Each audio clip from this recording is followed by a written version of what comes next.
Good morning children. के question bank का chapter first के आज हम ऑब्जेक्टिव बताएंगे। तो इसमें से दो ऑब्जेक्टिव आएंगे, ठीक है, और दो क्वेश्चन 2 नंबर के आएंगे।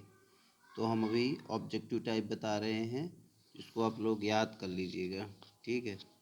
जैसे पहला क्वेश्चन है, एक परिमेय तथा एक अपरिमेय संख्या का योगफल या अंतर एक संख्या होगी। मतलब एक परिमेय संख्या लो और एक अपरिमेय संख्या लो, तो उसका योग करो या घटाओ तो वो हमेशा अपरिमेय संख्या होगी, ठीक।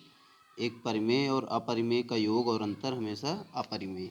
दूसरा है, निम्नलिखित में से कौन सी संख्या अपरिमेय है। तो अपरिमेय में रूट के अंदर बचना चाहिए। जैसे देखो पहला वाला देखें तो ये कट जाएगा, केवल 3 बचेगा, तो ये अपरिमेय नहीं है। इसमें रूट सेवन कट जाएगा, 2/7 ये भी अपरिमेय नहीं है। ये है, इसे हम कुछ नहीं कर सकते। तो ये क्या है, अपरिमेय है। ये भी नहीं है, रूट फाइव कट जाएगा, ठीक। तो नेक्स्ट क्वेश्चन है,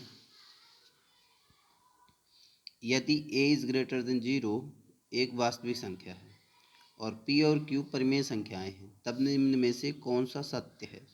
यदि हम इसको देखें तो a की पावर p माइनस क्यू होगा, जो कि इसमें नहीं है। अब यहाँ पे जो है p और q, पावर के ऊपर पावर हो तो हमेशा इंटू होता है, तो यहाँ पर p और q आपस में क्या होगा, इंटू, जबकि यहाँ लगा है प्लस, तो ये गलत है। अब यहाँ पर एक पावर p और एक पावर q, तो यहाँ भाग में माइनस होता है, तो मतलब ये हमारा सही ऑप्शन है। फिर फोर्थ नंबर है, यदि b इज ग्रेटर देन 0 एक वास्तविक संख्या है और यम और एन परिमेय संख्याएं हैं, तब निम्न में से कौन सा कथन असत्य है। इसमें गलत वाला ढूंढना है, ठीक है। जैसे पहला है, जब आधार समान हो तो घातें जुड़ती हैं, मतलब ये सही है। पावर के ऊपर पावर हो तो आपस में गुणा होता है, तो इसमें भी गुणा है, ये भी सही है। अब भाग हो तो माइनस होता है, पर कैसे, पावर में यदि यम है तो यम माइनस एन होना चाहिए, तो इसमें नहीं है। जैसे इसमें देखो यम और एन है तो यम माइनस एन, तो मतलब ये भी सही है, तो इसमें सा ऑप्शन गलत है। फिर है, निम्न में से कौन सी परिमेय संख्या 1 व 2 के बीच नहीं है। यदि 1 और 2 के बीच देखना है, मतलब सबको डिवाइड कर दो, डिवाइड करने पे यदि 1 और 2 के बीच में है, मतलब 1 के बाद मतलब 1 दशमलव में, और 2 के पहले मतलब 2 से कम में रहे, ठीक है। जैसे इसको देखें, भाग दे के 4/5 को भाग देंगे तो 4 एकम 4, एक बचा, 4 दूनी 8, यही आ रही है। इसको देखो तो ये आएगा 8 एकम 8। अच्छा, कौन सी नहीं है बोल रहा, मतलब ये तो है, इन दोनों के बीच की परिमेय संख्या है। इसको देखो 8 एकम 8, 3 बचा, 30 हो गया, 8 से 24, मतलब ये भी है। इसको देखो 8 दूनी 16, एक बचा, तो 8 एकम 8, मतलब ये नहीं है। इसमें 2.1 के लगभग आ रहा है।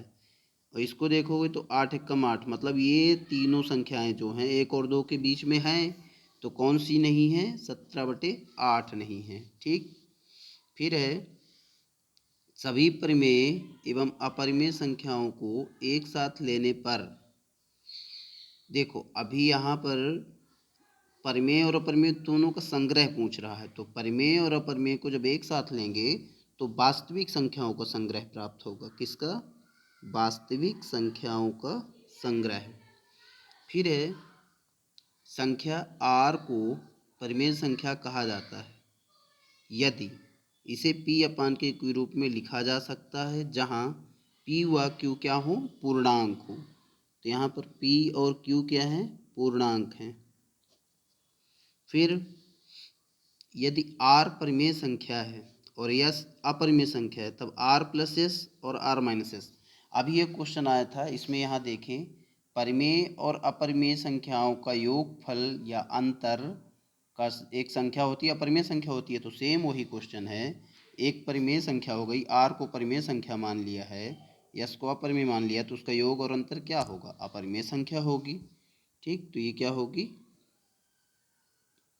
अपरिमेय संख्याएं होती हैं।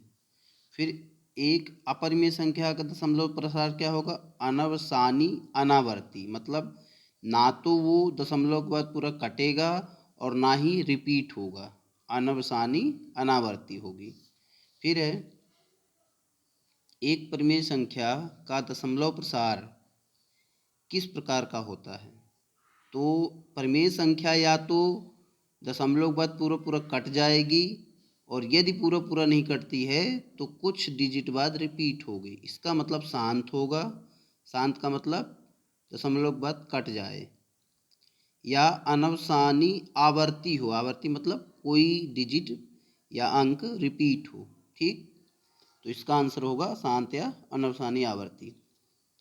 0 व 1 के बीच एक परिमेय संख्या बताइए, तो दोनों को जोड़ दो, दोनों को जोड़ दो बटे 2 कर दो, ये हो जाएगा 1/2, यही इसका आंसर है।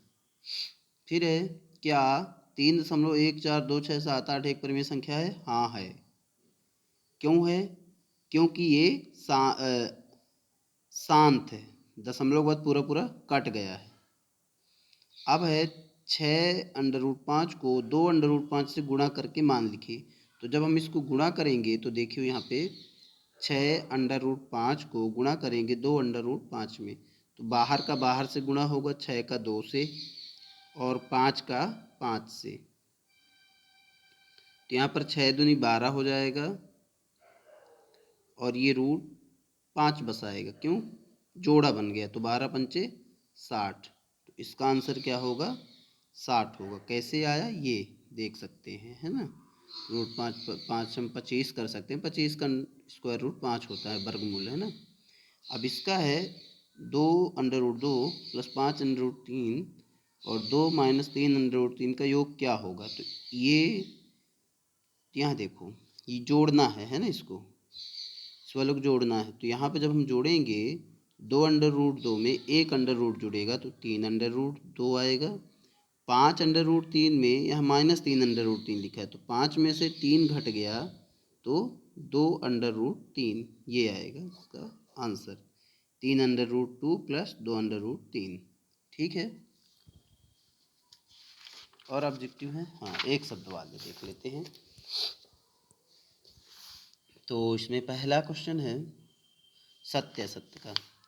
एक परिमेय संख्या का दशमलव प्रसार या तो शांत होता है या अनावसानी आवर्ती होता है। हाँ सही है। अभी देखे हैं शांत परिमेय संख्याओं का दशमलव निरूपण या तो शांत होता है या तो अनावसानी आवर्ती होता है। दूसरा है प्रत्येक प्राकृत संख्या एक पूर्णांक संख्या होती है। क्या जो प्रत्येक प्राकृत संख्या है, प्राकृत संख्या मतलब 1 2 3, क्या वो पूर्ण संख्या हो सकती है? प्रत्येक प्राकृत संख्या, हाँ प्रत्येक प्राकृत संख्या पूर्ण संख्या होती है, क्योंकि 1 2 3 सब पूर्ण संख्या में आती है, मतलब ये भी सही है। फिर है प्रत्येक पूर्णांक एक पूर्ण संख्या होती है।